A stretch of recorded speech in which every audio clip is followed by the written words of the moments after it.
Oh, look, we're live again. We're right on time again here, Donnie. This is like 3 weeks in a row where we're not sitting here waiting for like 20 seconds, going like, what's going on? But Well, we would have been earlier if I could figure out how to read. you were in the wrong show. Listen, I had like 42 different links that we've worked on over the last like week and a half, just private links and other links. And I kept clicking on it. And I'm like, I'm in the show. You're like, no, you're not. I can't see you. And I'm like, no, I am. And I'm just a mess. Well, I got to watch. I was watching some of the Trzynski, Halbert, Smith, and Richards match. Like I didn't like to share screen, and if we had the permission from the ACL, we would let you guys watch it and be able to watch us. But we don't have that permission yet from the ACL. Well, I have it right here beside me, and I think if Tony goes in, I think the game might be over. And that's the game. Fist bump. Yeah. So they take down. Is that bracket D that they just took down? I don't even know what bracket it is. They won the bracket. I don't know which bracket it is, but they double dipped. They double dipped. Yes. Richards and Smith had a double dip. Trzynski and Halbert. So Tony sent his partner from last year home. Yes. Now I think did I hear that Jeremiah Ellis and Hart won their bracket? I believe. Yeah, I think I might have seen some controversy there too, because I think they made him wait a little bit and then told them they weren't going to be on the live court, and then kind of moved it around a little bit. They had that vote in the live feed who they wanted to see, Richards and Smith or Ellis and Hart. I think that's crap. I don't think it should be a vote. I think they just tell you what's coming up next. You know what I mean? Exactly. Because especially if you've been sitting for a while. That's hard. Sometimes when you're in the king seat and you've been sitting for over an hour, even if you're playing side games and warming up, that's still, you're not in a game mentality. That can hurt a little bit. Yep. So, but yeah, I was watching it earlier where they kind of put the stay tuned, we're coming back, while they were announcing half the old Jacob and Tanner match. Oh yeah. Yeah, this was a couple hours ago. I'm like, really? Yeah, and then I've seen some people making some comments about it, how there's no overhead board shot. There's just like a long way shot, and it's like, well, if you're watching TikTok, they had that on the TikTok feed where they just had the long way shot from behind the board as if it was just at your weekly league night. Sometimes that's the hard part here, right? It depends on the software and everything they're using to put the boards out there, because what you're looking at is, sometimes they have 4 to 6 cameras running, but it depends on how those cameras are hooked up. Yep. Depends on which ones go to which feed sometimes, and I know with OBS, sometimes you can only, pick a couple feeds you want to go to. Yep. And then with, other softwares, you only get so many links to be able to move it through. And then it's sharing and everything else. Yeah, because it's here for TikTok. It sounded like it was the same audio, just the different view for, which I kind of like. That it gives you that extra kind of, if you don't want to have that traditional view, you've got that one. Well, and that's the hard part too. All these people that sit there and complain about, how the feed looks and everything else like that, I'd like to see them go out and get the cameras and set it up themselves. Exactly. And as we were talking off air, we both probably look kind of a little different this week because you're trying out the new camera. Yes, I have a whole new camera setup. I'm trying my 4K camera right now, and the lighting, because it's in 4K, and I know I'm damn handsome, my lighting is a little bright, so I've tried to use some new filters on the lights and stuff like that and try to turn them down a little bit, but may look a little shiny right now. Yeah, well, and once you get that figured out, I've got those same cameras on the way for myself for doing live feeds, but for me, right before going on air, I had a ceiling light go out, so I've just got the three lighting here. So I'm a little different as well, but it is what it is. We're both here. Listen, it's all about experimentation, Doug. You know what I mean? Listen, we're trying to figure this. We're fixing the plane while we fly it. You know what I mean? So we're trying to figure it out. Yeah, like some other people have said to us, we are very unprofessional. We are not the professionals. Listen, we're the most unprofessional professionals out there, and you know what? I don't care, because guess what? We're doing this on our time and our dime, so guess what? Yes. You get what you get, and if you get upset, I really don't give a Beep. Not at all. Not at all. Like I was even like we've been saying. Like I got. Well, we had one disliker. Call him that. I don't know. I never really talked to him before in my life, but because I made a pizza comment on my own personal Facebook, and the person didn't like it, and then I was like, I messaged today. I was like, do I do it again? Because I went and for some of the other Canadian people, I went a 10-hour day at work today. We have a brand new rink here that I'm working in. That today was like the first full day, and I was the guinea pig this morning going in at 7 a.m. to work it, and then after a long 10-hour day of just we don't have this, we don't have that. We didn't think of this, didn't think of that. Stop in at a burger place for a burger, and I will say that I won't say the name of the place because that makes me unprofessional. But my hamburger was not a beautiful thing, which is their slogan on just like the other one. That's slow and uneven. It's not. Well, but Doug, listen. Here's the thing. I think Joe Pesci said it the best. You always get fucked in the drive-through. Yeah. Except because they just don't care. And you know what? I'm going to say right now, I'm never going to have a McDonald's sponsorship. I'm going to say that right now. So I can crap on them all I want. I've done this experiment that I've went through a McDonald's drive-through, got a large fry because I'm not a small guy. And then it's like I got a medium fries in a large box. But then you go inside the order, right? And like your fries are like overflowing. So I even asked the person, I was like, why is the difference? I did this here like 2 minutes ago through the drive-thru. Now the fries here are like this. And there was actually an employee, I guess at the end of his shift, was standing next to me, and he's like, I wasn't working. It wasn't me that did that shorted you. But he kind of gave me the look like, yeah, we short the people that go through the drive-thru because they're gone and they just can't complain. Well, and that's the thing. I mean, 99% of the time when you're getting stuff through a drive-thru, right, your large fry is really a medium most of the time, right? Especially if you're on the highway too, right? Because we do a lot of traveling, a lot of driving. And I see Brucey's in there. He does a lot of traveling. When you're traveling, sometimes, you're grabbing that food and you're 2 miles down the road and you're just kind of reaching in the bag, grabbing some fries or grabbing some onion rings and, eating that as you go down the road. So by the time you get there, you don't know what's going to happen, right? Maybe you ordered a burger, you get down the road, you got a fish fillet or a chicken sandwich, you're just like, what the hell's going on? And by that point, you're so damn hungry, you're just going to eat it. As long as, the good thing is most of the places I stop at, and if someone's going to get rid of this, I don't care. At least it's not an Impossible burger. Yeah. That's one of those veggie burgers, like plant-based. That's the only thing I would throw out the window. Yeah. Russ says he'd still eat it. No, my wife now gets upset with me, especially when we go through, like I say, they're not going to sponsor me. The McDonald's drive-through, and the people kind of get impatient with me, and I think they kind of know me now. At some of them, I will, as they give me the bag, I will open the bag and I'll take the fries out, and I'll that's not a large fry. I please fill it. Listen, I'll never be sponsored by McDonald's, but I might get sponsored by McDowell's.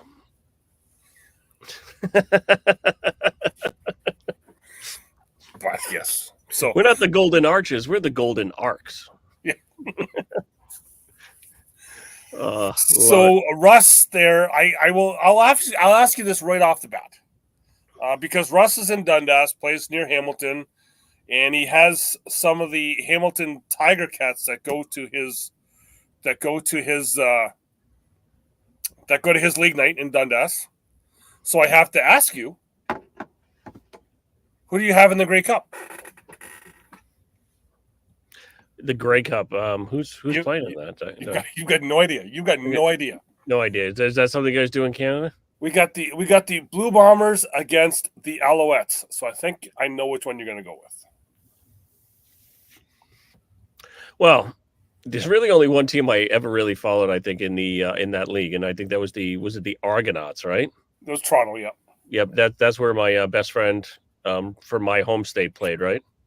Is that where he won a lot of Grey Cups? Yes. Yeah, he didn't. I'm not sure if he won anything in Calgary and when he was there with BC, but his brother also did play for Hamilton. Did they? Oh, okay. His brother played for Hamilton. Okay, so yeah. So the Alouettes are from Montreal. Okay, so I'm going with the Alouettes then. Yeah. Well, they beat the Argonauts, and they had the best season to only throw a corn dog in their last game and just get destroyed by Montreal. Listen, here's the thing. Like, even in the NFL right now, I am sucking in my fantasy football league because I think I am the mush of players this year because every single one of my running backs and wide receivers have gone down this season. Like, it's just been brutal. I don't know how it's going up there for you guys, but we've had a ton of people that just, on injured reserve or just out for the year with injuries because, I mean, that game of football is just getting bigger, faster, stronger, and people are just getting destroyed quickly. Well, until we changed our footballs, we had a bigger field and a longer field and bigger balls up here. Well, it's the first time you guys can say that. They went to the American, which is Americans have smaller balls. Oh, wait a minute. Well, Doug Flutie did deflate them too. I mean, not Doug Flutie. Tom Brady did deflate them. But Dean Kuz is saying the Leafs. Really, you still on that bandwagon? I mean, come on. No, he's not. No, he's the toilet seat fan like you. Listen, here's the thing. That's all I'm gonna say. I was at his house, and there was some Montreal stuff there. The Leafs are like leaves in New England. They fall during the playoffs. It's the November Cup, which they probably won't win this year. Yeah, listen, horrible. Anyway, horrible. Congrats, Dion Kuza taking down the Open division in the regional for Cornhole, Newfoundland today. Beat Billy Norman, a new name coming out of Newfoundland in the final. I know I see Valerie in the chat. I know she had a tough game against Billy, and Billy took down Albert Parsons twice. So, well, listen, all you people up there are going to start getting ready because I know at the end of February, it's going to be big. We're going to the great big province or city. What is Quebec? Is it a province? Quebec's a province. It's a province. Okay, so province, yes. Yes. Listen, I told you I don't know your geography. Like, and you guys use the Celsius and Fahrenheit. I was watching a thing for F1 because they're in Vegas this week. Yeah. And they're talking about like, oh, it's going to be this many Celsius. I'm like, we're in the United States. Talk about fucking Fahrenheit. I don't fucking understand what you're saying to me, and I'm not getting a converter out here to figure out. Well, hey, wait a second. Is the race, the NASCAR race in New Hampshire, not like the 301 because it's measured in kilometers? It's measured in friggin' miles. All right, Doug? I don't care. We're in the US, all right? We got a bunch of people in the chat here. We got your good friend, Mr. Brendan Ahern, in the chat there. What up, B? Mark Drake. Derek Barrett saying Billy was the dickhead that got him into this game of Cornhole. And Mark Drake, right here from Boston. He's right around the corner from me. I'm also seeing Steve Gibson in the chat. Steve, because you are the bestest person in Cornhole, I've got my FU Gibby shirt on. But the big thing, Doug, that is huge. The Open that's going to be in Quebec. I believe that's the first international one of the year. No, we've got Niagara. Niagara's in January. Well, come on. I don't consider Niagara international. Well, it's an ACL Canada one, so it's an international. Come on, it's a quarter mile over the Rainbow Bridge. Well, does that really count? I mean, come on. But here's the funny thing is, like, Niagara and Quebec, when I look at a map, almost look the same to me, right? When you kind of look at it. Okay. But Niagara's 7 hours for me. The Quebec one's like 5. Yep. So I think it's because I can just shoot straight up through Vermont. Yep. And get right there. Niagara's about an hour and a half for me, and the Drummondville one, I think I looked, is about 12 hours. 12 hours? Really? I think. I don't know. Or 10 or something. I don't know. Wow. That's lot farther than Niagara. Yeah, no. So the Drummondville one, for me, when I map, I'm so fucking old. I was just going to say MapQuested. Jesus Christ. Oh, my God. Print out the directions on paper instead of using the GPS in my car. Oh, I'm so dating myself. I am so old.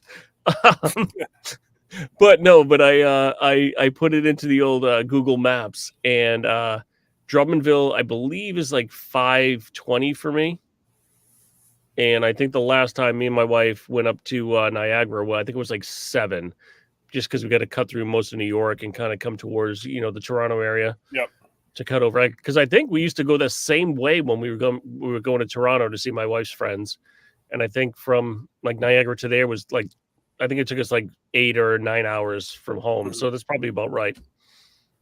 But for you, why is it so far to get to Drummondville though? Because you have to go up higher and come across, or is it just it's a lot of smaller roads? Well, I think it's because I'm trying to think of. I think it might be on the other side of Montreal. Montreal's about 6 hours for B, so maybe it's about 8 to 10.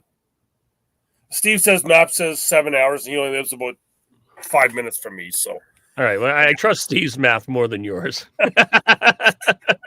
You haven't played cornhole with Steve with his counting skills. And Russ says I owe him a beer. Russ, I will get you that beer when I see you next, because guess what? When I was in Niagara, there was one night I had to be really good, and then there was the next night that I was really bad because my wife was out with her friend because her friend came down from Toronto. So I probably owe you a beer from that Saturday night. So yeah. Yes. And then Carl showing off that he's only an hour and a half to Montreal. No, and that's the thing. So like Doug, me and you have talked about this, and I know we've talked about it in other areas where, back when I was a lot younger, we used to do a lot of the road trips from Boston to Montreal because it was cheaper to do an entire weekend in Montreal to go see the Bruins. Excuse me, than it was to see the Bruins at the Garden because of the pricing. So we could get a hotel, go to a 3-game weekend. It'd be much cheaper to be up there in Montreal. So, it was a lot of fun to go up there and hang out, especially where I would wear my Montreal gear. So my friends would get hassled and I would not. So it made it even better. Yes. And then my 9th grade French kicked in a little bit after, a couple beer specials. Yeah, mine is gone. I'm trying to work on it to be able to have some French sayings while I'm there. And but it's grade 9 was a long time ago. Next week I'm hitting that big number. So it's what's the big number, Doug? It's that half century number. So Doug, I already passed that half century number. Yeah. Well, look at this. Come on. This is beautiful right here. I can take the silver off. Well, listen, you've got the big snowdrift on top. Yeah. I still got a lot of the brown. I still have that on my phone here. I think I kind of recorded you guys talking about the snowdrift, but that was a long time ago as well. Well, I think Rush has it right there for you. Grade 9 was the worst 2 years of your life. I wish it was only 2 years.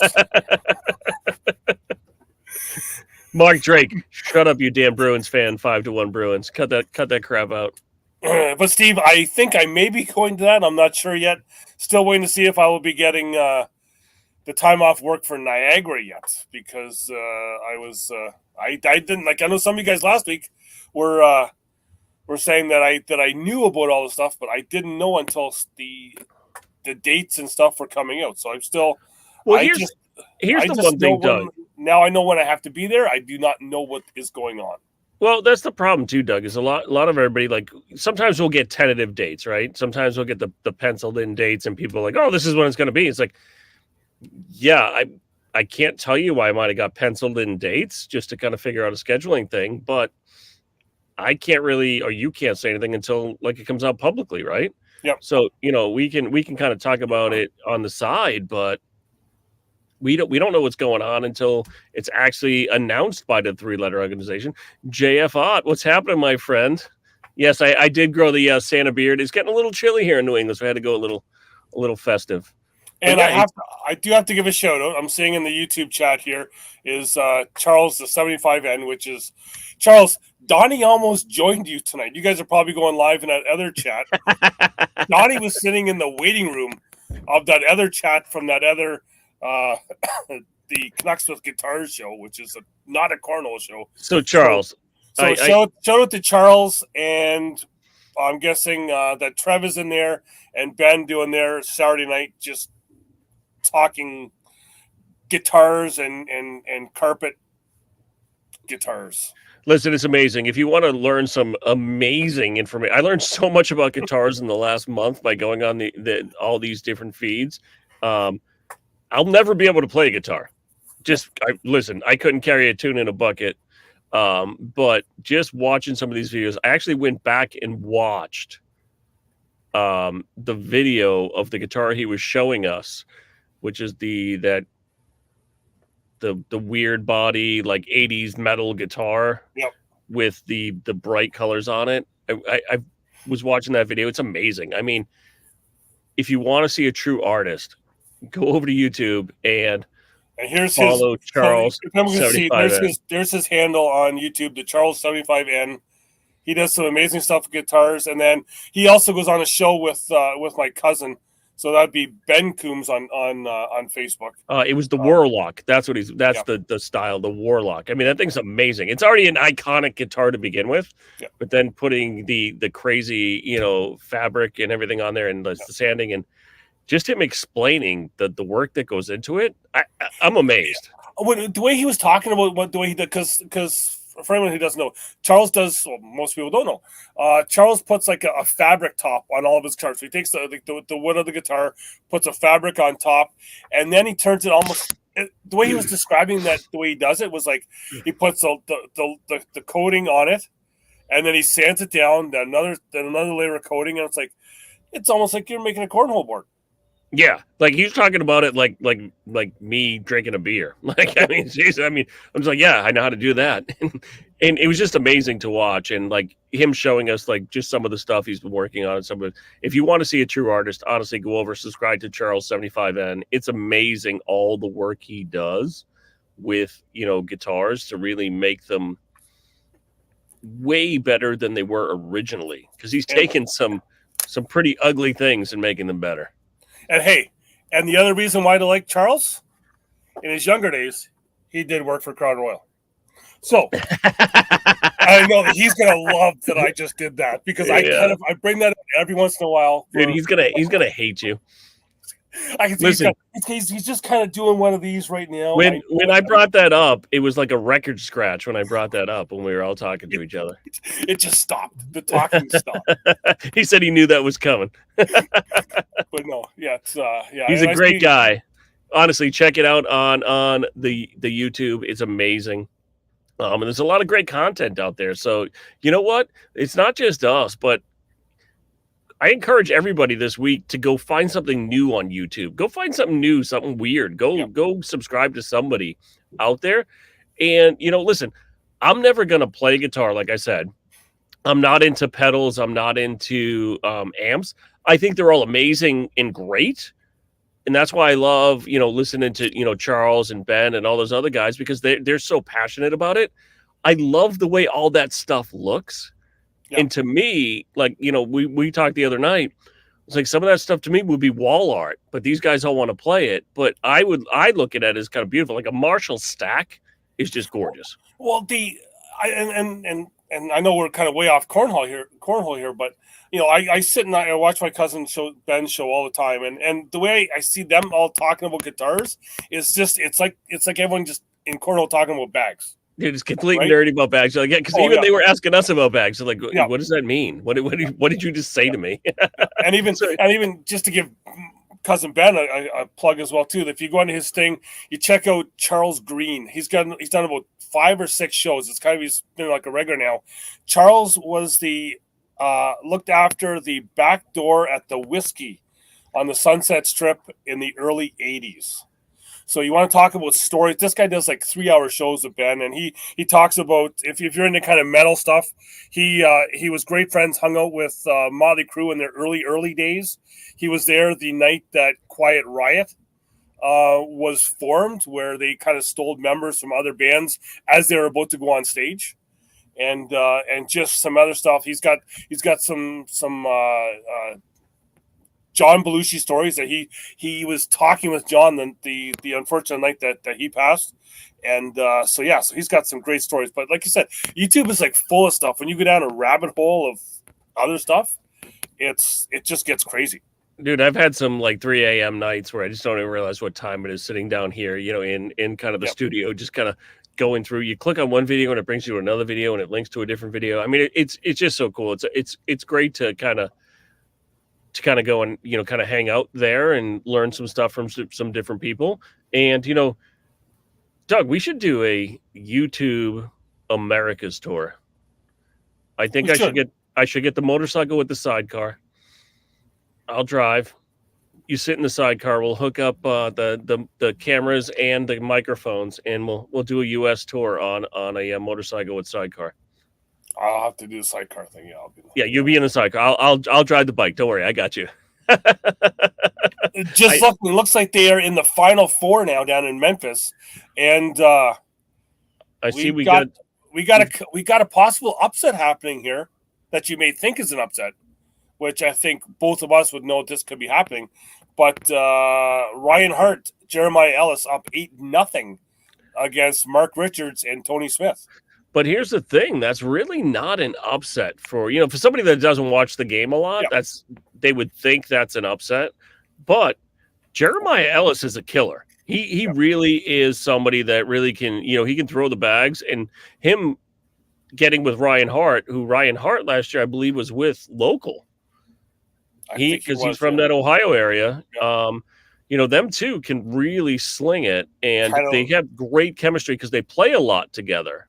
Yeah, kind of looking here. Look, Jeremiah just put one off the back. He's sitting 5. Richards is sitting 4. And looking like Tony Smith wants him to give the cut shot. Isn't this great? It's almost like cornhole on the radio here for you people that are watching. That's the thing. He's going for that cut, trying to drag that. Oh, and he hit the pile too hard. So we're now 9-0 now, Ellis and Hart. Well, I like the matchups they put there, too. Ellis versus Richards, I think it's a great matchup because both of those can play a dirty game, and I think that's what Ellis is trying to do right here. So I think it's going to be pretty crazy where, Hart and Tony are going to just try to slide, and cancel each other out. Yeah. Which I'm not sure who's in the other of the Final Four games there. Yeah, I haven't been following the bracket much. I mean, I think it's cool that it's in. I would have loved to gone down to Memphis to see this, but this is just a tough weekend for me. The guy that was talking right off the top wasn't Mr. Hawkins? That is Brucey. Yeah. Brucey is in Memphis right now. He was down there. He's down there running the Titan booth right now. Yeah, looks like Smith just picked up 6, making a 9-6 for Hart and Ellis.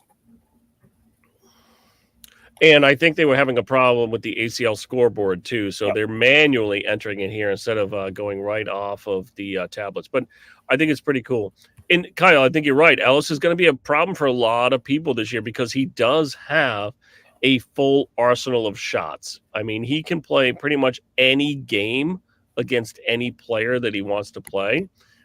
Because sometimes I think Brendan, if he's still in here, used to talk about this all the time. Everybody else is playing checkers, and Ellis sometimes is playing chess. Yeah, well, and that was my one thing. Like I kept kind of seeing Ellis off on a side court when I was at Nationals, and then I was sitting with Wally, and all of a sudden we were about to get Jeremiah Ellis against Jaden Ellis, and then I got called to go to another court that there was needed over there, so I missed that one.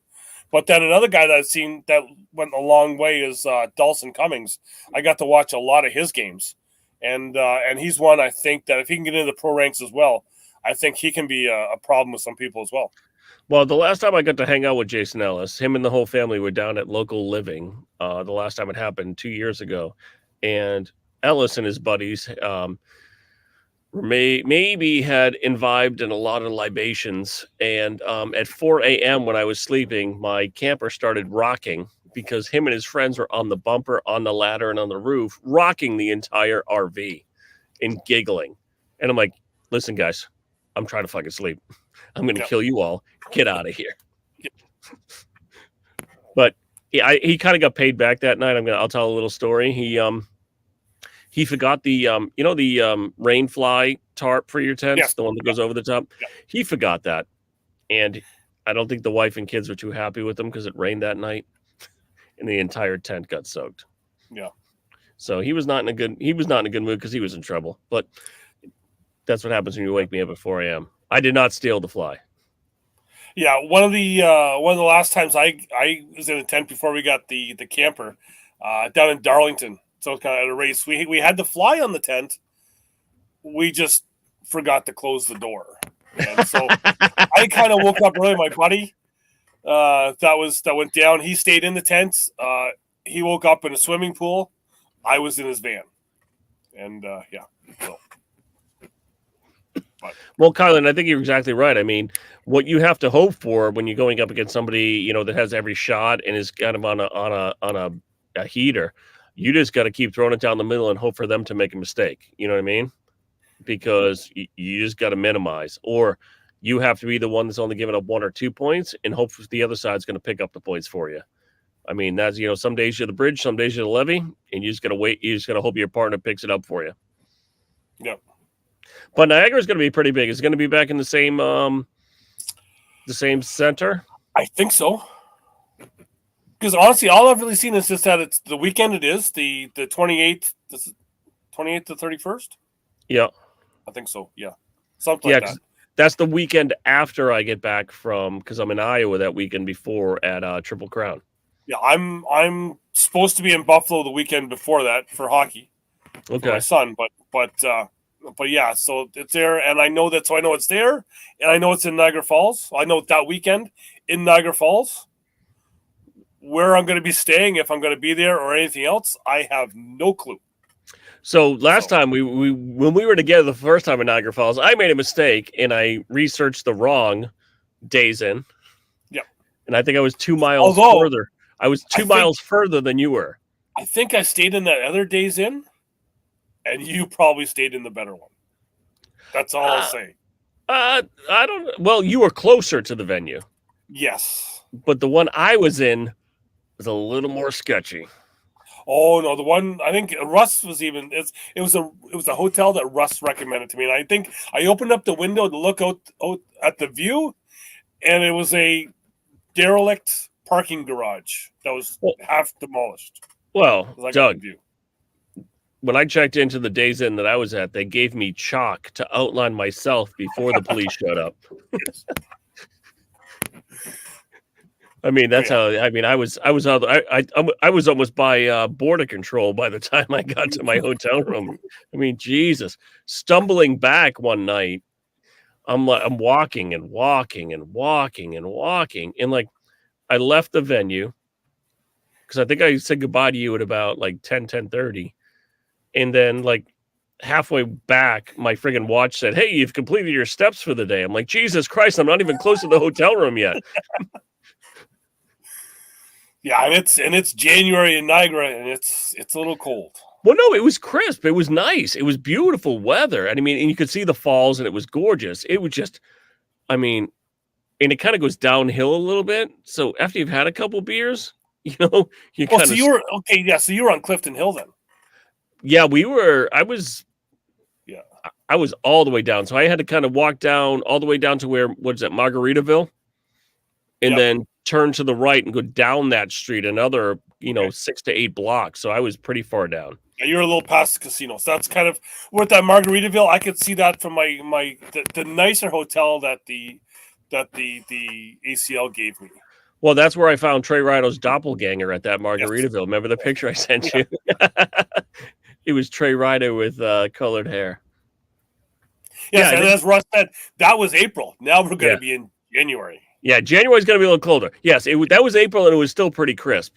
Yeah. So, but that actually helped me in my journey, Doug, because that was the first tournament ever my wife came to. Usually I go by myself, or I go with, I've gone with Brendan, I've gone with some other friends. But that was the first one I ever went with the wife. And now she's even starting to throw some bags. Wow. Yeah, mine's still not a thing, cornhole. So I think Drummondville for you and me, I think is almost a lock right now. It's pretty much a 90% lock. Yeah, I think. Yeah, Niagara. I'm probably trying to talk nicely to my boss. I think I'm about 65% no right now for Niagara, but that's dropped from about 90 when I first asked. So Doug's trying to play let's make a deal with his coworkers. Yes. If you switch this weekend with me, I will work that weekend for you. Yeah. Because something's come up. You know, Yeah. I know how that works. Listen, I know how the RTO system works, and I've had Yeah. to do that with some coworkers of mine. Yeah.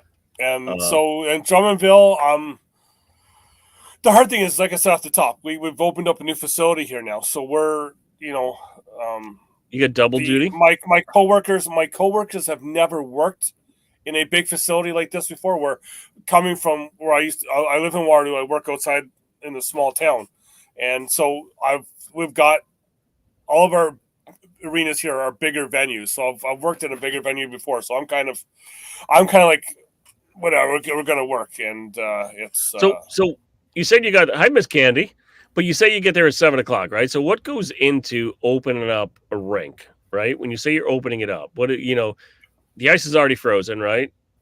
You well, shouldn't have to. for me, I like waking up the ice. So I'll go out, put another flood on, you get the lights on, I have to have the building open for 7:30 for people to come in.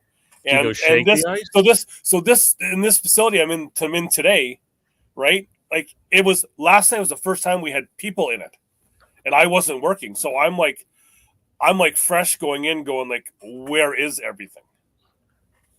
Right? And So it's you haven't done a tour of the building yet. She's trying to figure out where everything is. yeah. And then Like plus, when you say you're waking up the ice, do you like go shake it? I mean, like is it shaken, not stirred? I no, mean, just, what do you? just put some new water on it, and plus, so we've now gone from and as everyone, like some more inside baseball for hockey stuff is that everyone says, oh, you drive the Zamboni. Well, no, I've never driven a Zamboni in my life. I've driven an Olympia, which is made just north of here in St. Jacobs, Elmira.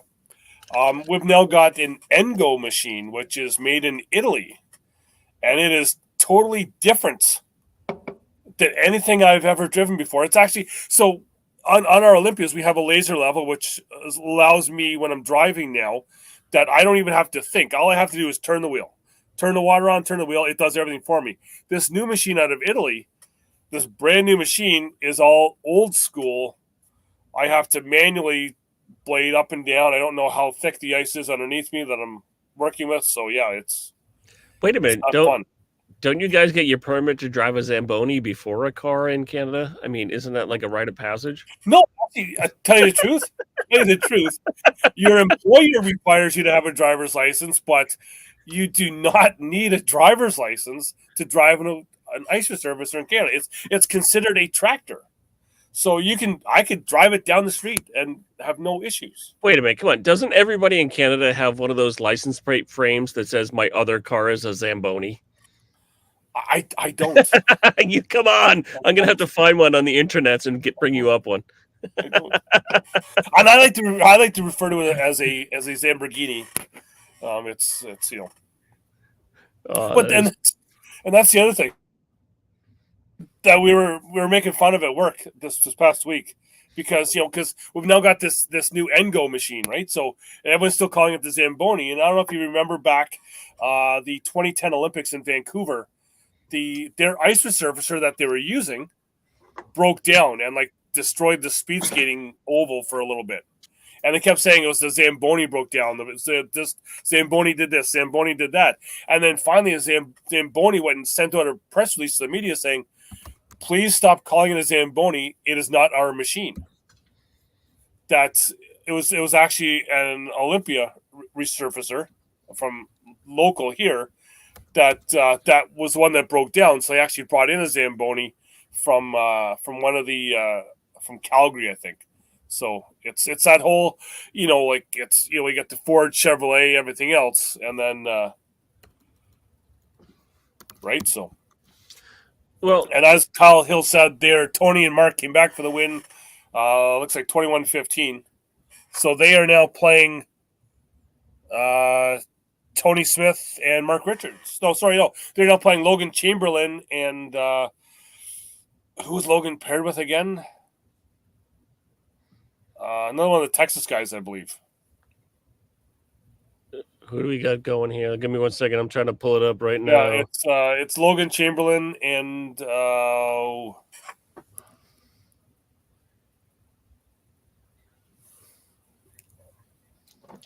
my eyes are Almanza. That's right. Oh yeah, because that's usually Almanza is usually it's the two Noahs, but Yeah, Wooten is not there today, so yeah, yeah, so right. he's playing with Almanza. But So Gavin Cano does not go 3 in a row. yeah, so the Easy Go, whatever you have there, the ice resurfacer. I think I have a floor machine at my work that Well, like yeah, they have, but this is an Engo, yeah. Engo. No, but I think that same company makes like other machines that like scrub floors. Yeah, yeah. So like I think they're a big thing there. So yeah. So Almanza is literally playing because I think their team name with Almanza and Wooten was Noah Squared. Yeah. And I think Noah and Cameron are getting really close. I know I saw some of the pictures there of kind of the baby pictures pre-baby coming Yep. out. So congratulations to them. They will be starting their family very, very soon. And Will we be seeing some in about, well, now with how young they are, like in 10 or 12 years, we'll be seeing the Bubenheim Wooten final in a juniors match? what do you mean 10 or 12 years? I mean, you've got Rich Charms' kid who's like what 6 or 8 right now, and you've got some of these other kids. It's going to be it's going to be earlier than that. I think we're going to have juniors. Yeah.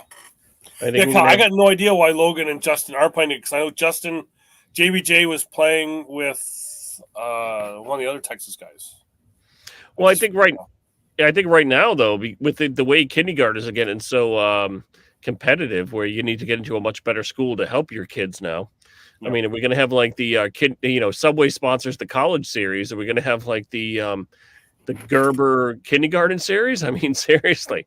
I mean, for these, ACL's going all in with the high school this year down in Myrtle Beach. Yeah, right. So I think we're hearing Fisher Hamilton. Yeah, that's who JBJ was with. But yeah, but it's getting crazy. I mean, some of these kids that are want to start playing. Some of the high school and college money there is really great, especially down here where we're. I know football can do it and basketball can do it, but can you get an NIL deal for cornhole, right? Be sponsored and still be able to keep your eligibility? Well, I think someone did ask about that one time when they first really started doing the college stuff, right? Because we had so many of the pros that were still younger that were just going into college. Well, I don't, and I think when that was brought up too, though, Doug, I think the NIL stuff wasn't figured out yet, right? Yeah. I think now is it South Carolina? I think actually has a cornhole coach for the university. Really? I think it is one of them, and there's even a couple that have been offering scholarships, from what I've heard, for their university teams. Well, I mean that's the next big thing, right? As you start looking at more and more sports, I mean, a lot of these colleges need to start bringing in more and more revenue, right? So when you really start to look at it, they're going to have to start, going bigger and better, because I mean, you've got these programs. Shout out to Titan Bags West Georgia. Like Georgia, right? I mean, that's a big, huge football program. But past football, how much do they bring into the university? So they're going to have to start diversifying a little bit, because, you got to start bringing more and more money in for some of these campuses. And some of these stadiums are just getting crazier and crazier as time goes on. So you need to really start looking at go Dogs. There you go, Kenny. But you got to start looking at different revenue streams. You know what I mean? It can't be just football. Although, down south and in Texas, that's like really big.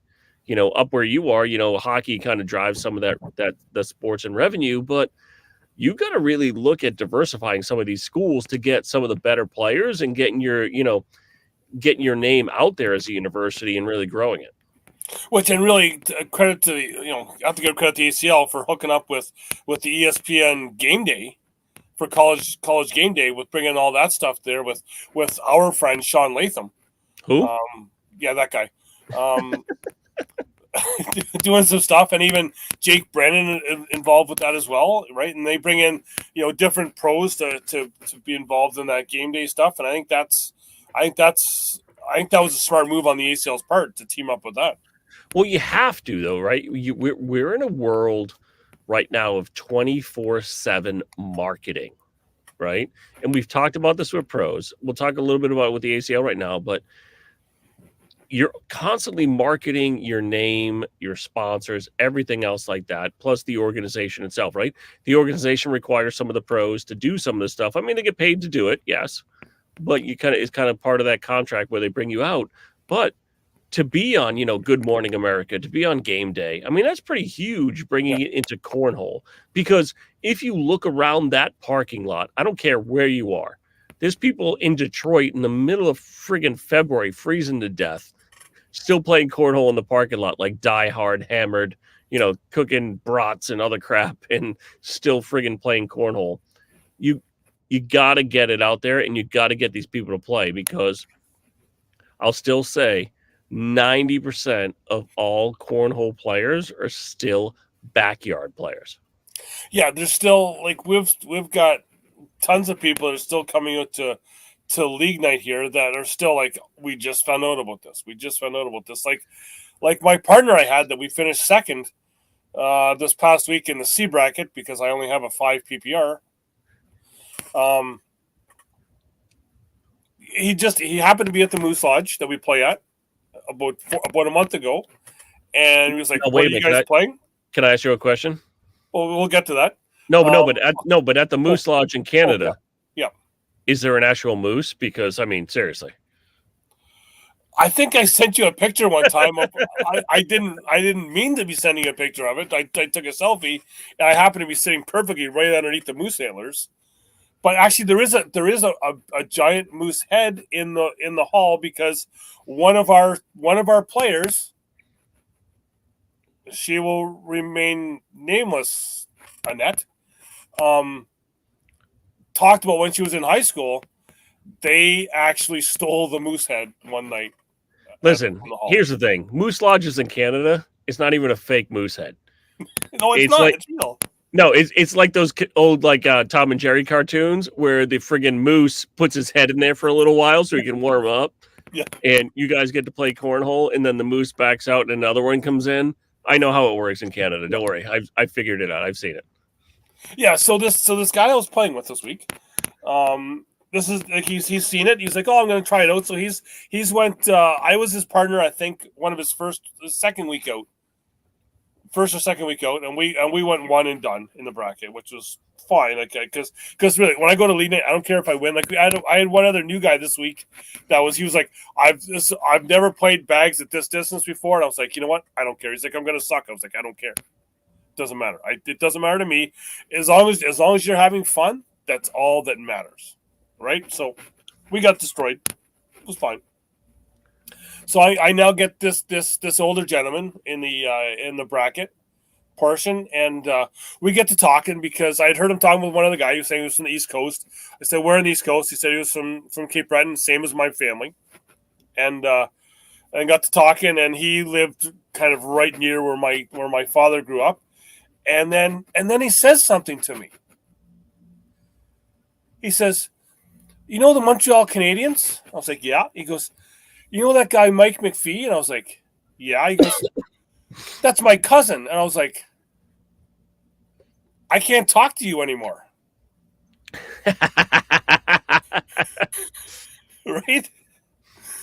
I was like, I do a show with a McPhee guy. Listen, anywhere you go, Doug, I will haunt you. You're going to find my family everywhere you go. I mean, seriously, I'm world famous. I'm beautiful. I mean, seriously, I'm not like Tom Brady throwing Super Bowl trophies off the back of $1 million yacht, because I'm trying to be a little more low key. But you know what? I'm everywhere you go. Don't worry about it. But, yeah, unfortunately, I did delete the games just because there was an issue with someone was not happy with. All right, hold on. Let me go into this. Because I've had this issue a couple times, right? I go live for a lot of stuff I do, kind of everywhere I go. Candy can tell you about it. Phil Jackson just signed in. He can tell you a little bit about it. But I do a lot of live stuff, right? And there's a lot of people like, "Oh, I don't want to be in your camera." Well, if you don't want to be in the camera, if we're in the game, maybe it's a different story. But as I'm kind of walking around and doing stuff, you're going to be in the camera. It doesn't matter. You're there. I'm not going to focus on you. I'm just going to keep walking. But if you make a scene, I'm going to stop. But when you're playing a game, most of the time I would just let the live feed run, and I would talk to the live feed quietly to kind of give the score. but I wasn't really addressing the live feed. I was letting the game kind of go. I've had it happen before where people are like, oh, I don't want to be on. I don't want to be on a live feed. Well, you're not in witness fucking protection. Like nobody knows who you are. Nobody cares who you are. Like what's that? Yeah, Candy's like, all righty, friends. Yeah. Like, but it's like our job is to bring more people into the game, right? We're not sponsored players. We're people that we're promoters of brands, promoters of the sport. We're the media of the game. I don't necessarily work for ACL because that way I can kind of stay a little objective. Somebody else might work for ACL, but not me. You're pointing that way. Oh, wait, I gotta go that way. Nobody over there. I gotta get that guy over there. That's like all the chat over there. That's yeah, all the people in the chat. But like, I've done some stuff with the ACL, and I love Trey. I like Stacy. I can't say I love because we're still working on a relationship. But you know what? Our job is to, gotta get that out there and get our sponsors out there, right? Like, I mean, honestly, everything I do has my sponsors on it. And, I'm always out there shouting from the rooftops. But, that's what we do. And not just pumping up the sponsors, but it's also pumping up the game, right? Because some of those friends that we have that necessarily don't play cornhole, they're going to start watching some of the content that we put out. Yep. And then they're going to tell somebody else, like, oh, you play cornhole? I know this guy that plays cornhole. Like my brother was telling me his story the other day, and he was really angry about it. There was a tournament that happened back in November, and my brother works for a convenience store chain up here. It's Cumberland Farms. It's like a gas station, like a gas and sip. And a couple of guys near him kept coming in to his store, and they're like, "This is really famous cornhole guy coming to play in this tournament that we have down the street in Brentwood, like in New Hampshire, like this one road. There's like 5 or 6 towns, like every mile is a different town. And it's like this big cornhole guy's going to come play, and it's going to be really cool. He's going to be talking about it on like podcasts and on social media. It's really great." And my brother's like, "What's the tournament?" And he's like, "Oh, it's this tournament in Brentwood for the police." And my brother's like, I'm playing in that tournament. What are you talking about? He goes, "Yeah, it's this tournament." He goes, Who are you talking about? They're like, this guy, like the voice of cornhole, he's coming. It's like, it's really cool. He's like, "You assholes. That's my brother." And they're like, "No, he's not. You don't even know who he is." And he's like, he pulls it up, and holds his phone up. He's like, "That's my brother." Like, I'm playing with him. Yes, I know who he is. Well, I've even had that with some of the new guys the new people that come out to play with us in our league and that. And they're talking about, like, we started talking about I was watching all the live feeds from Niagara, and when it was in St. John's, I was like, "Oh yeah." I was like, "Yeah." So you watch, you listen to me then. They're like, "Oh, listen to you." I was like, "I was the one that was talking." Right? And they're like, "Oh, it was you." But for Russ, I gotta question this comment. Russ put Titan. You just don't want him to bring you some tea bags because we don't know what kind of tea bags you're gonna get. Yeah. I don't teabag people. So, but listen, I have a very good friend in the chat where I might be able to talk to her a little bit, and we might be able to get some Titan bags to bring up to maybe not Niagara, but I might be able to bring some to Drummondville because I don't know if I'm making it to Niagara yet. I got to figure that one out because I'm already committed to Triple Crown, which is the week before. But where is that? We don't really know. We don't really know where that is. Which one? Triple Crown. Is it in South Dakota? Is it in South Dakota? Or it's in Iowa. I have to fly into South Dakota to come back to Iowa. But we have to give Bruce a little dig. He's not here, so we can give him a little dig. We'll give him a little dig because Candy was yelling at him in the background last week. But I will be there with them the week before in Triple Crown because if you go to UPS goes to Niagara, if you go to the Triple Crown page, Titan is the main court sponsor for Triple Crown this year at the Grand Falls Casino. Another company is doing Riverside. We won't talk about that, but we'll talk about Grand Falls because the greatest sponsor in the world is doing that right there. So I can talk to the powers that be, see what we can do to get maybe some bags up there. Maybe I can because up in Quebec, since it's only a little ride, I might be able to. And hopefully nobody from Border Patrol is listening. I might be able to smuggle some bags in the trunk because if anybody's seen the pictures from my Facebook feed, I do have that hidden compartment that has all the bags in it. No, and I've been talking with Candy as well this weekend, and her and I have been working on something for one of our players up here who passed away, who just loved Dozier bags, and it's Listen, so. Those are my second favorite bag to throw when people just like to slide. You know what my favorite bag is? Yeah. It's that beautiful Jacqueline slide. I still got to get some 5.0s. I haven't gotten those yet. It's this last couple weeks have been a little tumultuous, but I love I have a set of Dozers in my bag that I bring with me because there's some people here that still love that slick stick bag, right? Well, up here they aren't just Dozers; they're effing Dozers. Effing Dozers. No, it's a Dozer. You got to draw it out. It's a Dozer. No, but I love that bag because honestly, like sometimes when you're playing in the cold and that board is playing lightning fast, the Dozer's a great bag, especially if you're an advanced to intermediate player. It's a great bag to throw a block with. It really is. I mean, right now I'm stuck on Dwellers. It's my favorite bag right now. And that's just because I'm playing in boards right now that are, kind of a medium to medium fast, and the Dweller works great. But there's some amazing bags from Titan. And, I might have to work on a distribution deal so I can get them up to Canada. You might have to, there might be like a Voice of Cornhole imports. But yes, Kyle, Dwellers are the best bag ever. I love that bag. It's amazing. Dwellers, for me, it goes Dwellers, Tyrants, Thrashers are my three big bags right now that I'm throwing almost every week, depending on the boards.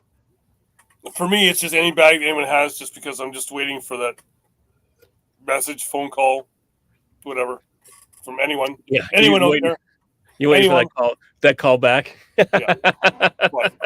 No, that's like someone said, it shows in my views, but whatever. But no, but that's the big thing. And like for me, like me and you have talked about this, Doug, before. For me, the big thing for me is, being in a brand ambassador for Titan.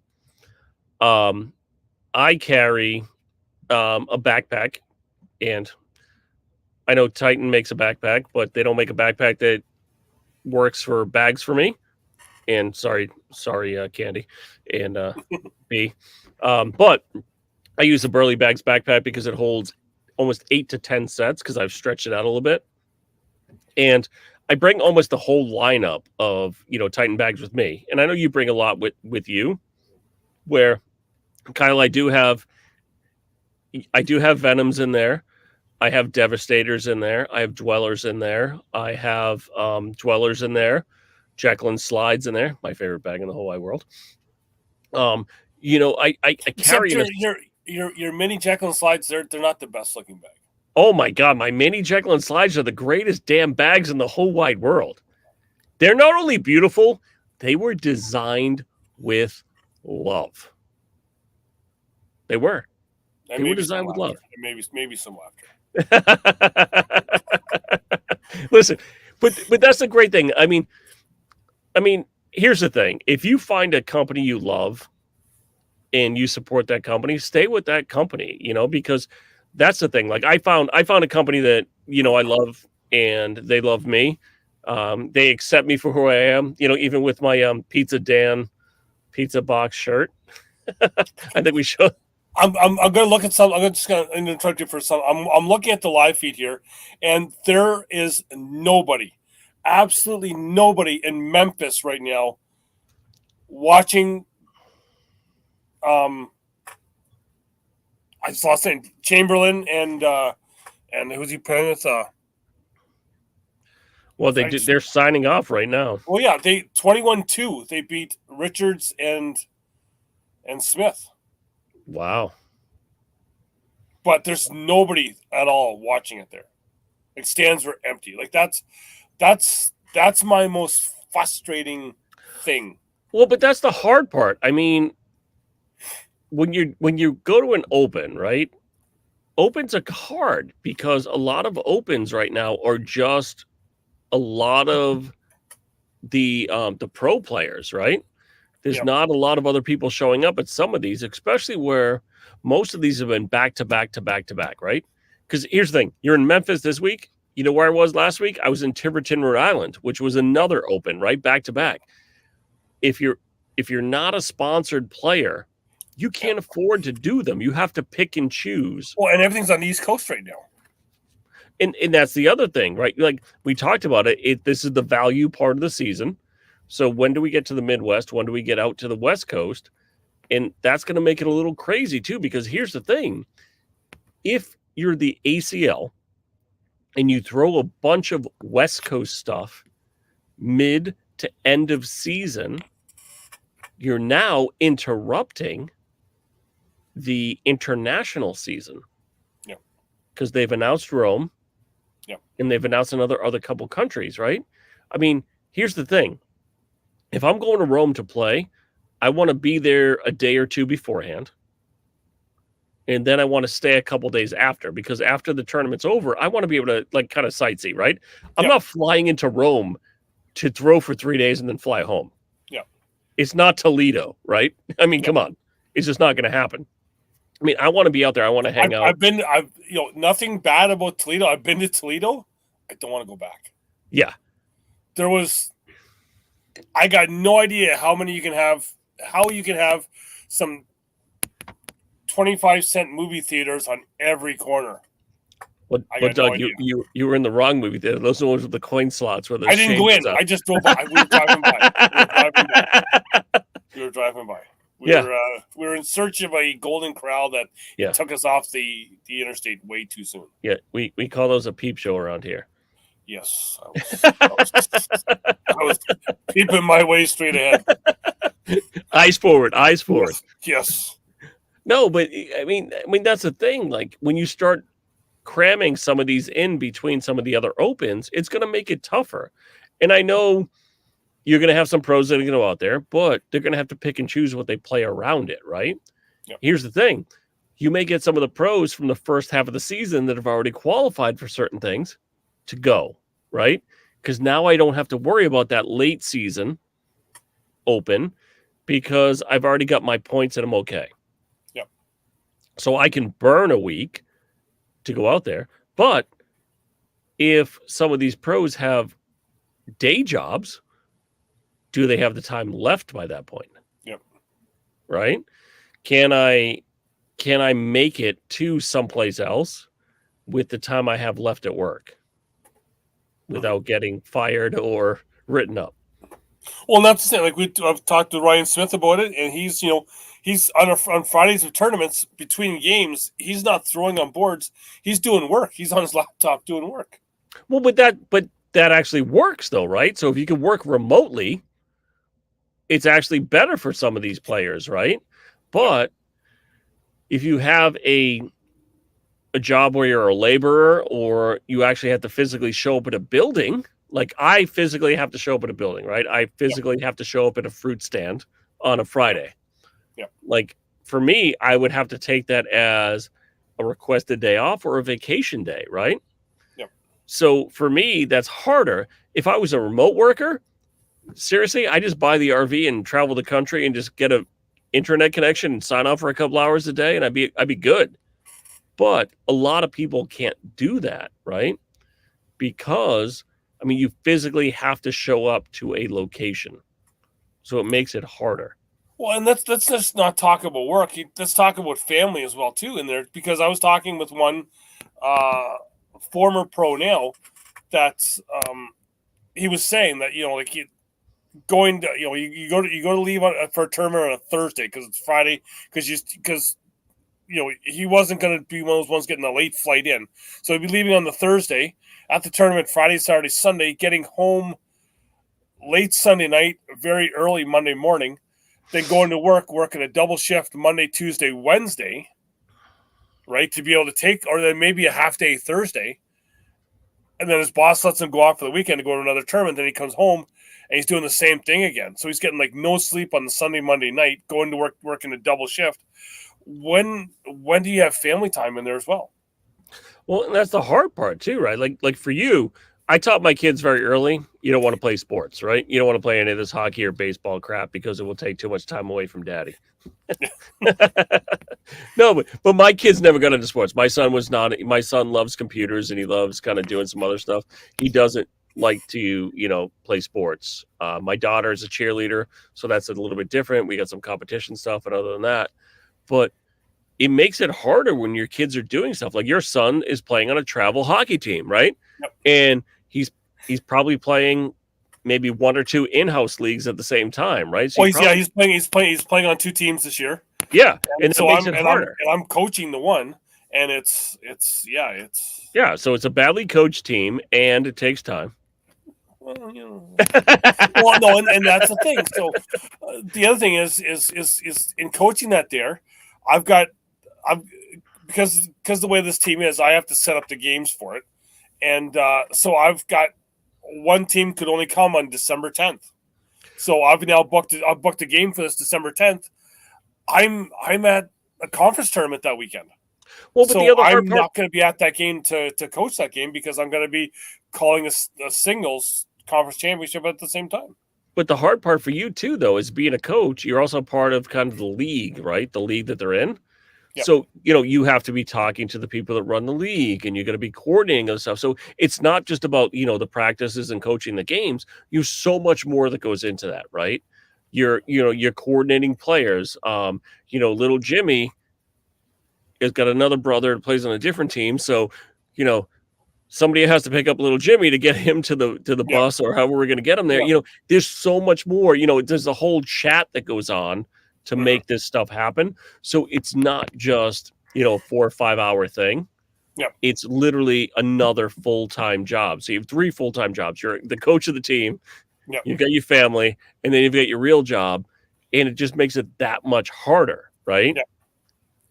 Yeah. I mean, it's tough because now something has to be kind of sacrificed a little bit as to what's going to be taken care of first.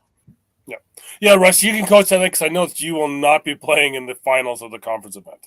I know that. Well, I heard Russ has a lot of time at all of the tournaments where he's, I heard he's 0-2. Mm-hmm. Yeah, because Russ, there was one of the games in Newfoundland. I'm not sure how you finished in that one final, but yeah, I think. Well, no, but Katie says it the best. I mean, Bruce won't be running or playing in our next league because it falls on the same night as, their son playing basketball. You know what I mean? Something has to be sacrificed for everything that's done, right? Like Russell always, but like Candy and Bruce, they're in the game every day because they're helping build the equipment and they're helping, make a lot of people's dreams come true. But that comes with a cost, right? Where you have to sacrifice something, and you got to give a lot of stuff up. Like, one of my best friends, Jay Rubin, walked away this year to take care of his family, right? Yep. It comes down to, this is something I have to do. I have to do right now. Yep. Because this is more important, right? We talked about it the last couple of weeks. We don't know how much time we have here, so we got to make the best of it today. So, this stuff that we all have to sacrifice, like even the one in Quebec is the last half of my kids' vacation, right? That's the week that they have off every year for February vacation. So I'm actually trying to coordinate it that the whole family go ski in Quebec. Yeah. Let's go up there. Let's ski the first half of the week. And then the second half of the week, everybody comes to Cornhole with Daddy. Let's go. Yeah. Well, see, and that's the same thing with me with Drummondville. My kind of, with it is that the last day of the Sunday, the 25th, my mother's birthday. She's going to be 82. her health hasn't been the best. So is this gonna, I don't want to say this is gonna be her last one, but there's you never know, right? So here's the thing: we've talked about that over the last couple of weeks, right? We don't know how many days we have left with them, right? Yeah. And it's not to be morbid, it's not to say anything else, but you never know, right?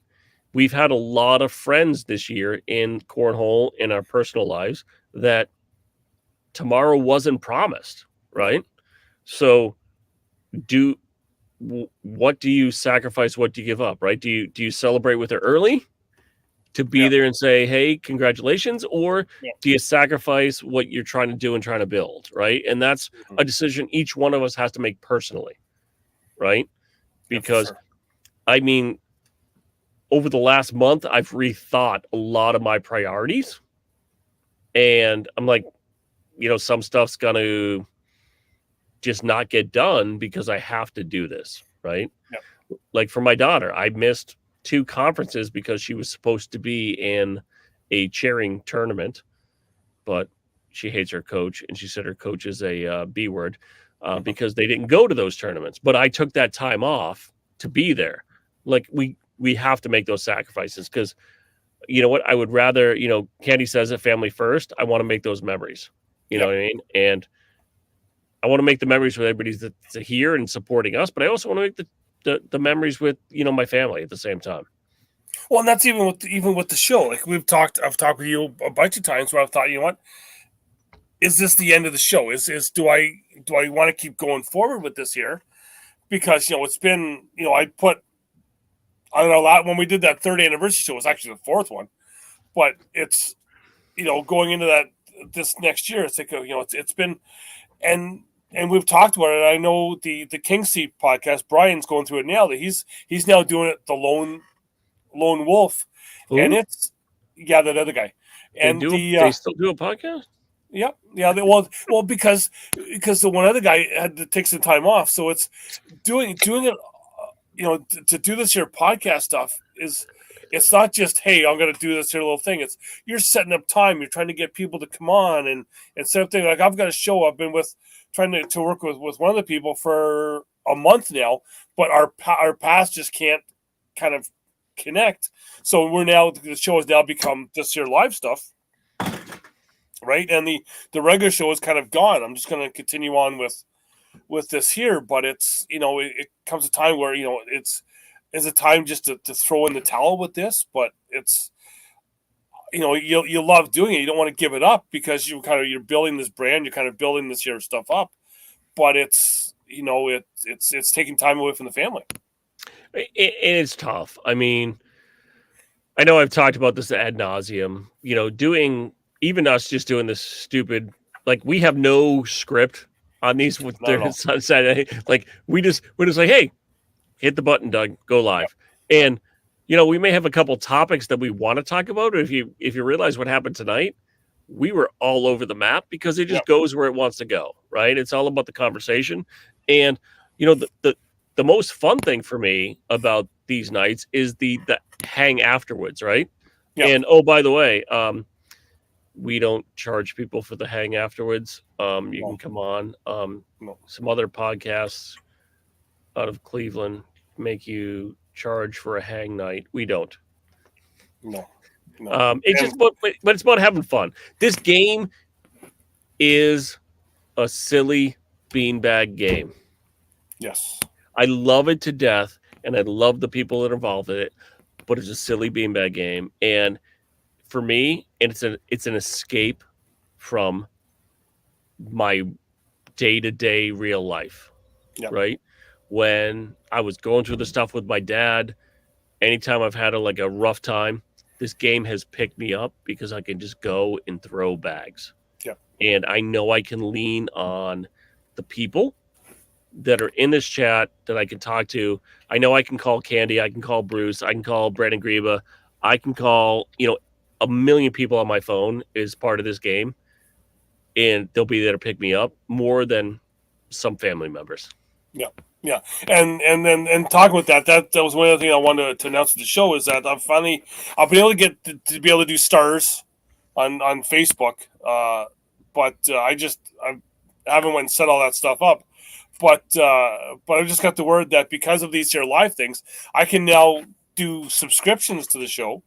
So coming up here soon, probably not for this year conference, maybe for some conference stuff when there is the rounders portion of it, where I'm not going with anywhere else, I may do just the rounders for channel subscribers or show subscribers, kind of like Wally does with some of his stuff.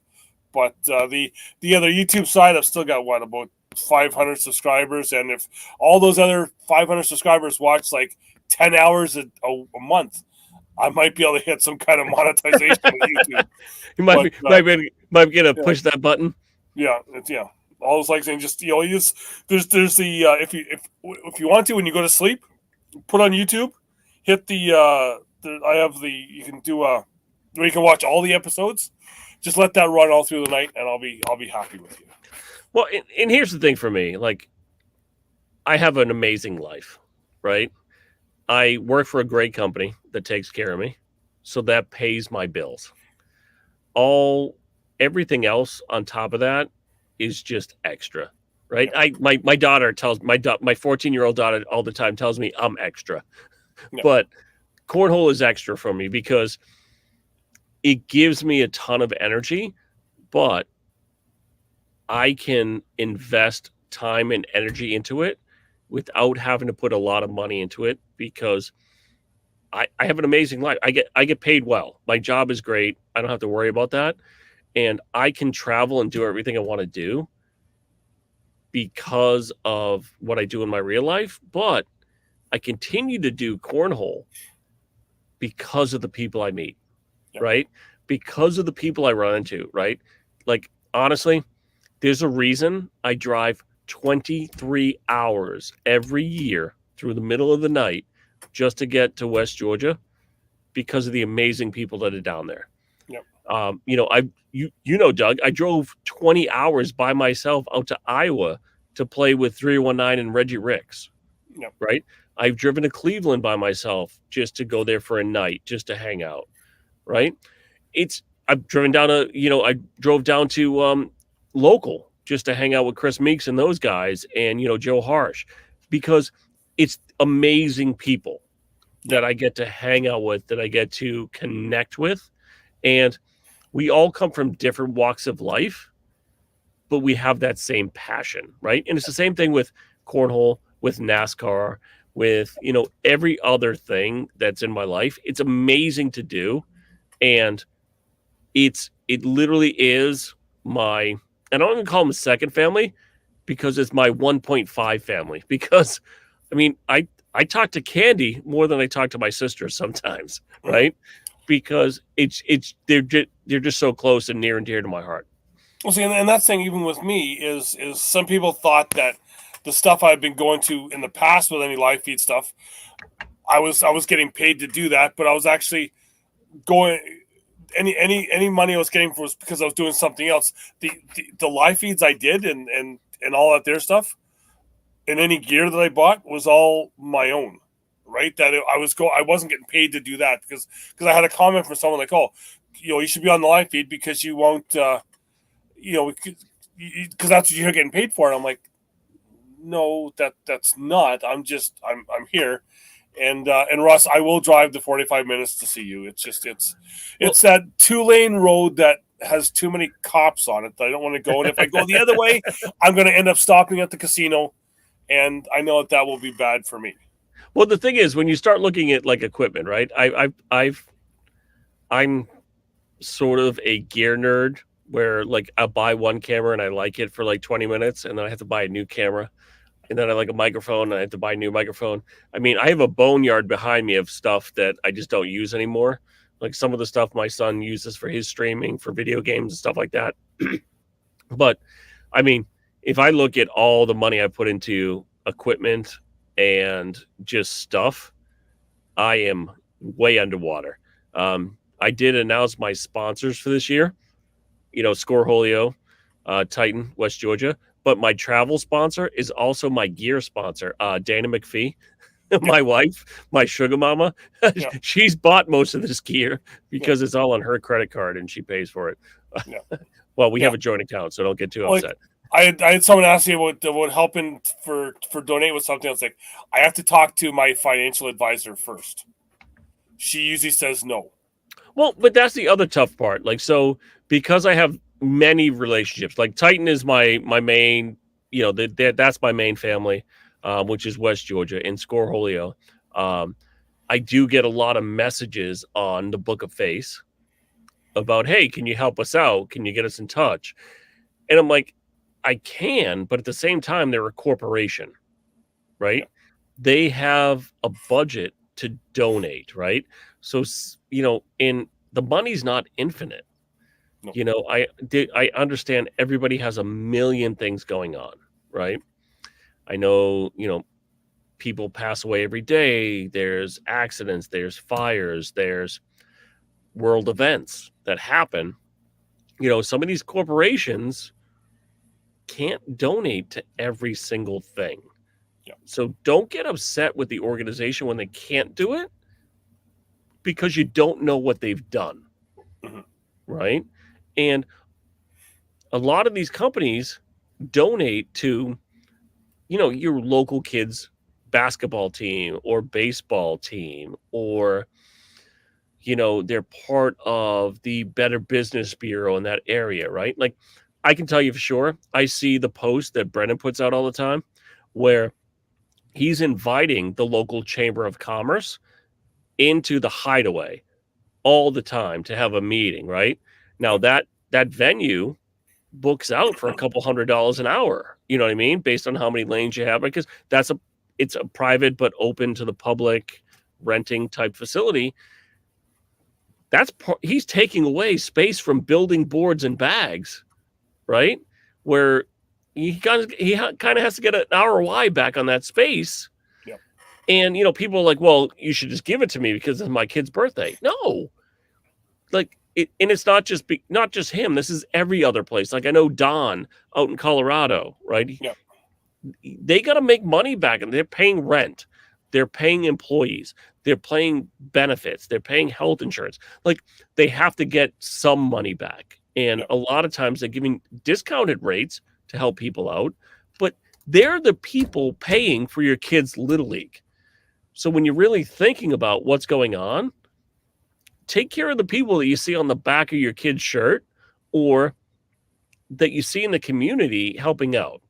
And I've talked about this a lot, where the cornhole community is bigger than the guy down the street. Support the people who support you.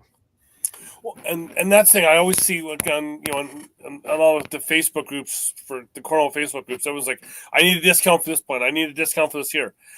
Those discounts you're getting, sure, you're getting a portion of a discount off, but then most of those companies are all taking that discount, doubling it, and giving that 10% or whatever also to the player of the code that you're using.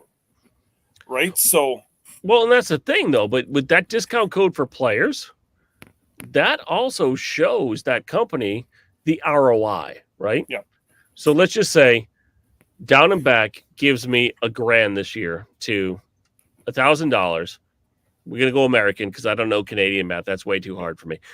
But if they give me $1,000 to travel the country, right, to play cornhole, and then give me a discount code for Down and Back t-shirts, if that discount code only gets used 3 or 4 times, next year, I'm not getting a Down and Back sponsorship. Yeah. Because it did not pay it back, right? And, the discount code shows loyalty. But at the same time, sometimes that discount code kind of hurts sometimes, right? Yeah. Because, you run other promotions on top of it and other stuff like that. But support the companies you want to support that support the community, because, there's a lot going on in this game. And it's getting bigger and bigger every day. But at the same time, there's a lot of people popping in there. I know just today, Doug, I blocked 7 people that wanted to sell me t-shirts or patches. Oh, it just drives me nuts. And they try to trick me. Yeah. They put pretty girls on the picture. So they were trying to trick me. And sometimes it's the X-rated version. Oh my God. Listen, those ones right away. I'm like, nope. Yeah. Nope. And they're even putting, like, Russ knows it. Dundas Valley is like their I think it's like the cornhole capital of Canada, because if they're always in there giving, like, it could just be Russ. I don't know. But, listen, I already cleaned up my dad's porn collection. I'm not cleaning it. I'm not putting that on my Facebook page. Well, yeah, and that's thing is that they get you in so much stuff, and it's just, no, I don't need it. And then I've even seen some things where they've taken merch from some other people have done, and they're putting as if it's their own, and it's like, well, so here's the funny thing. I will re-tag a Titan page, right? Yeah. So, Titan will put out something about, new gear coming out or whatever. I will repost it. And then somebody else will post underneath it, oh, if you want Titan hoodies, go to this link. And I'm like, are you fucking kidding me? I just posted the real link above it. What are you doing? Like, are you that silly sitting at your keyboard somewhere in another country that I'm going to fall for that? Yeah. Come on, you're killing me here. Yeah. Craziness. But I digress, Doug. Listen, I get on my soapbox. Listen, my soapbox, I'm like 7'2" on top of my soapbox. I have a lot of things that drive me crazy. Me too sometimes. That's just, So we've gone almost an hour and a half.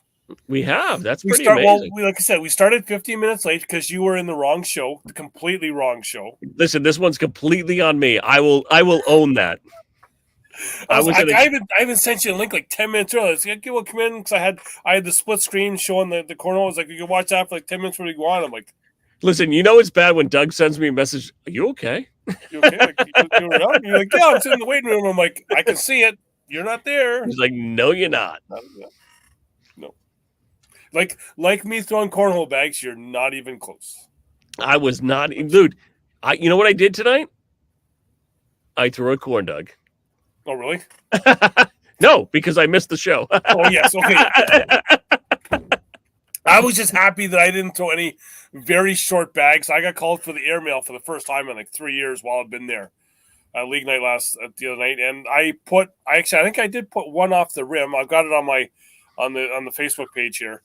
So wait a minute. Explain to me how you do airmail, because I heard it's like 3 bags. Yeah, so it's 3 bags. Okay. And it's like a third of the total pod. So it's 33%, right? Yeah, and yeah. So however many bags you make, you get that much. So if you hit all 3, you get the 100% of the pod. You get the full thing. Yeah. Okay, so now is there a second? Do you do second chance up there, or? Yeah, so there's a second and a third thrower for less money for it. All right, so you drop it down to like 50. I think it is, yes. Yeah. All right, 50 and then 25. What's the one guy hit? And it's 33 feet away. So you put the board down flat, and then there's another little airmail tube that gets then put behind that. Yeah. So yeah. So basically, if you were to throw, the throwing line, the foul line would be the back of the current board. No, I like that, because you know what? Here's the thing. When that first started happening a couple of years ago, I didn't like it, because I'm like, oh my God, so now you're throwing people off. But it does make the pot go up a little bit. Yeah. The only thing I don't like about that sometimes is, do you have any rules about people coming in and poaching the pot? Anyone, you just have to buy a ticket to go in, so whatever. But here's the thing, though. But the thing is, those tickets. So Matt does 8-week seasons. Yeah. So those tickets are all for your 8-week season. Your ticket is in there for those full 8 weeks. So you have to be part of the season. Yes. Well, you have to be at a league. Okay. No, because here's the thing. So around me, sometimes when the pot gets higher and they advertise it, because I know you're at like 82 plus, right? 8200 plus. Yep. I don't know if you guys have the IRS. Whoever that is in Canada, don't listen to this part. No. But no, because it is a game of skill, not chance. Okay. It's a game of chance. It's within the lotto stuff. It's a game of skill. It doesn't. You goddamn Canadians. Jesus Christ. Everything's semantics. No, but down here, if I was to post an $8,200 pot in the US, yeah, I would have a bunch of people showing up in pooling their money together, like putting in like 50 to $100 a piece, like 3 or 4 people, and trying to like rake that pot, right? So it kind of makes it tougher. And I've fought for some of the leagues around me to not post the pot because that pot was built by the people that played. Yeah. Right?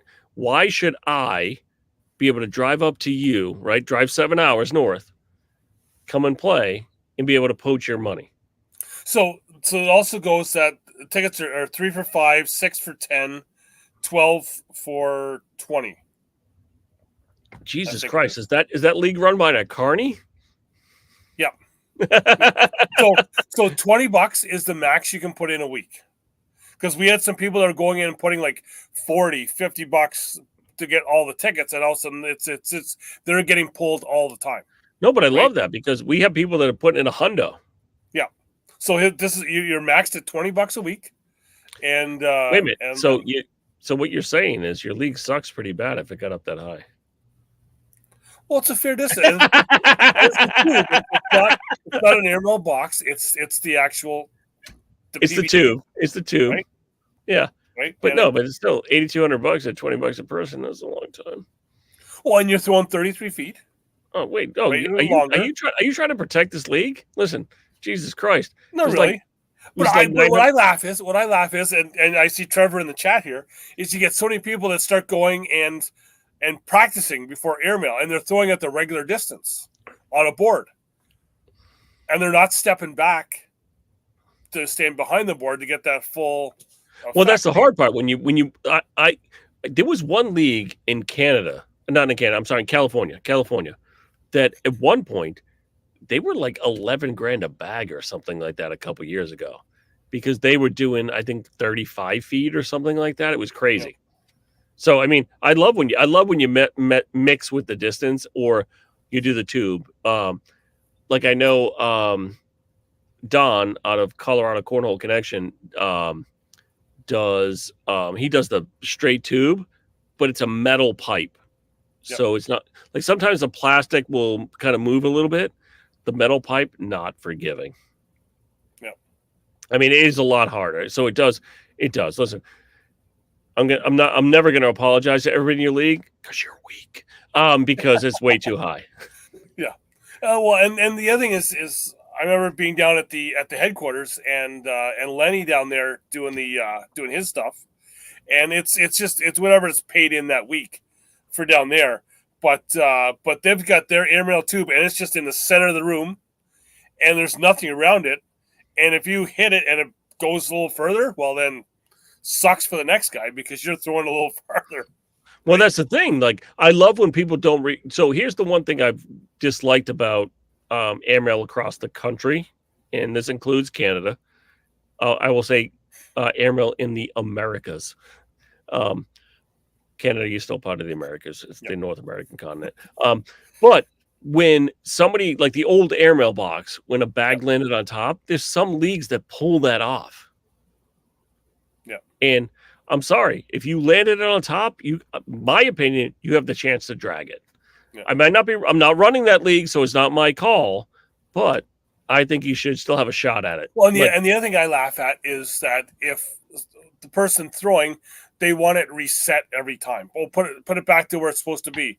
And there's been a few times where if the pipe wasn't reset, it would have went in because they threw it a bit longer or they threw it a bit wider. Well, wait a minute. Right? Can I make an argument here? Go ahead. You can't reset the board. Well, exactly. If the board moves, you can't reset it until all bags are thrown. So the pipe should never be reset. Yeah. If you hit it too hard to move it, should never be reset. It's just like the board. Yeah. It doesn't matter. Listen, it could have moved a foot. Because listen, sometimes I throw low and hard because I might have had a couple 2, 3, 72 Miller lights and maybe hit the front of the pipe and push it back. Mm-hmm. Too bad. Now, next person that comes up before they throw the first bag, they can ask to get it reset. Yep. If they don't ask, do you reset it? Yeah. I say no, not until, just like you said, just like in a round, the board can't be reset until until you're done, right? So you- And if that person comes up to the board and doesn't say, I've had it happen. Like we play a stupid beer league here down the street from me at a bar, right? And 2 bags in, they're like, oh, the back's off. I'm like, we've already thrown 2 bags. Yep. And they're like, this is in the ACL. It's like, it's not even the ACL. These are like regular cornhole rules. Yeah. Take the ACL out of it. ACO, TCL. It doesn't matter. These are regular rules. I don't know. Listen, we could go on for another 6 hours on this. We could. All right, friends. Well, thank you all for signing on. Yep. I love you all. Thank you very much. Listen, we just want to do these Sunday night hangs. You know what? We will not. Wait a second. This is Saturday night.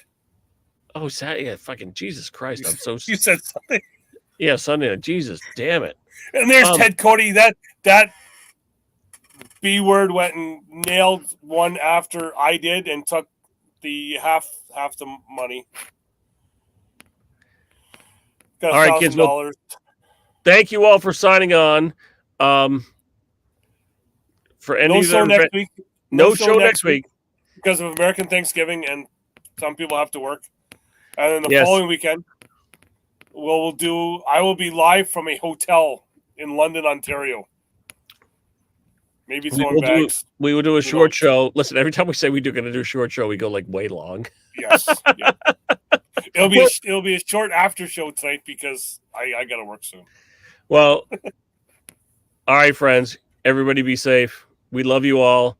Have a great time together with your friends and family, and throw bags.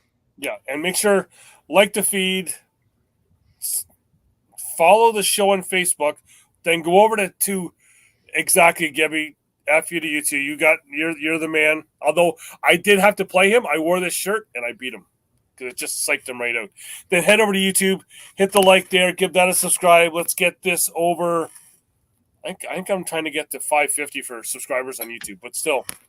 And then head over to the Voice of Cornhole on YouTube and subscribe and like all of his stuff, watch all of his stuff, and then we'll have some fun and we'll be back here in 2 weeks. Donnie may go live on his page. Who knows? He may have some fun. I don't do much on my page right now because I'm in the middle of some renegotiations, but stay tuned. Maybe, yeah. So, have fun. We'll see you. I will see you in 2 weeks. I'm not sure if I will do a live feed from our league night Thursday night. But yeah, we'll see you soon. And maybe I'll put a little something up tomorrow night that's a blast from the past and listen to Donnie talk about how much he liked me like 4 years ago. Listen, Doug, you know I love you.